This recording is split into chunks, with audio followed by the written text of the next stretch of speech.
OP09 is coming out this week, so I'll be making day 1 deck profile videos for each of the new leader until the official release day.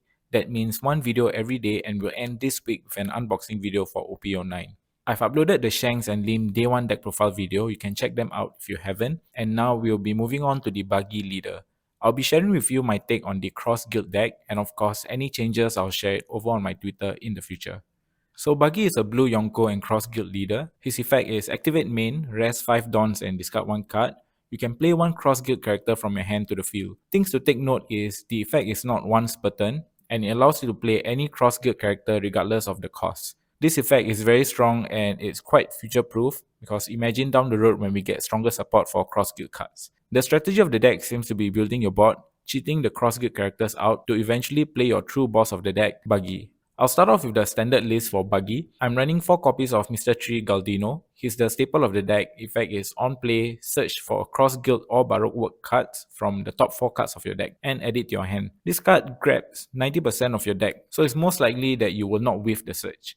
Next, I'm playing 2 Pudding. This is an instant staple for any blue decks. You can consider increasing the count, but I think due to the amount of draw power and searching in this deck, I think it's enough to play just 2 copies, but you can increase it to maybe 3 or 4 copies. Next, I'm playing Mr. 2 Bond Clay. I'm playing him because of the 2k counter, and he's also a searchable target for Mr. 3 and a target for the Cross Guild Crocodile, which we will talk about more later on. Mr. 2 being a 5 cost is also good as it works with the strategy of the deck to play Buggy out in the end. Next is 4 copies of the new Alvida. Her effect is on KO if your leader is cross guild. It lets you play any 5 cost or lower character from your hand. This means you get to play a new attacker that is ready to attack during your turn when Alvida gets KO'd. This effect is not limited to cross guild. You can play down any 5 cost or lower character from your hand. The next 2k counter is 4 copies of Kabaji. His effect is if you have Buggy or Moji on the field, this card cannot be killed by battle. Being 5 cost is good for the deck strategy again. Speaking of Moji, he is also a 2k counter. Effect is on play, check the top 5 cards of your deck for Richie, then you can play it from your hand to the field. This effect is similar to Ohm and Holy cards from Skypiea. I don't think this deck needs to play Richie, seeing how it can be easily removed, and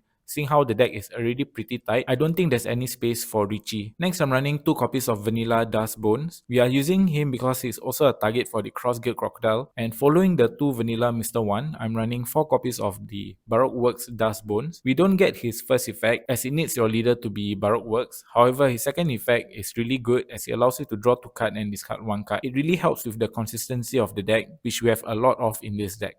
Next, we have another key card for your deck. 4 Mihawk is a blocker and has an on-play effect of allowing you to draw 2 cards and discard 1. Overall, a really strong card, a decent blocker, and allows you to replenish your hand since you'll be discarding a lot using the leader's effect.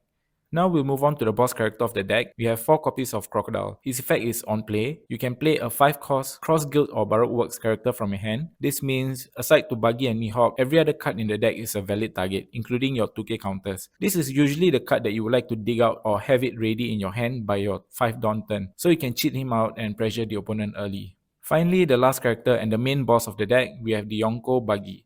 His effect is on play, you can bottom deck 1 character from your opponent's field. Then, if you don't have 5 cost character on board after you've played him, he runs away to the bottom of the deck. This means, although your leader allows you to cheat any character as soon as turn 3, you won't be able to leave him on board that early. However, this card alone, early game, is a cheaper red rock. Also, this card is really great when going up against Blackbeard leader. When he activates his leader to stop any on-play abilities, this card remains on board even though you don't have 5 cost characters.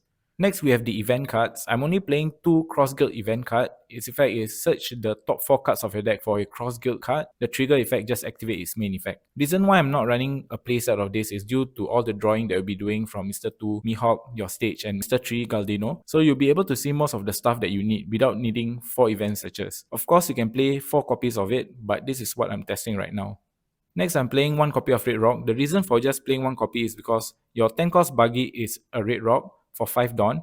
So this card is just a tag which can easily be replaced for another copy of the Cross Guild Searcher or even a 4th copy Gravity Blade or more Pudding. And speaking of Gravity Blade, I'm running 3 copies of it, seeing how this is the best blue event we have right now. Finally, the last card of the deck, Harai Bari's stage card. Its effect is rest this card, put 2 cards from your hand to the bottom of the deck and draw 2. A powerful effect that allows you to filter through your deck and refresh your hand cards every turn. This stage also helps you to draw out your combo pieces more easily and remove cards that you don't need to the bottom of the deck. This card also allows you to dig out that Buggy that ran to the bottom of the deck.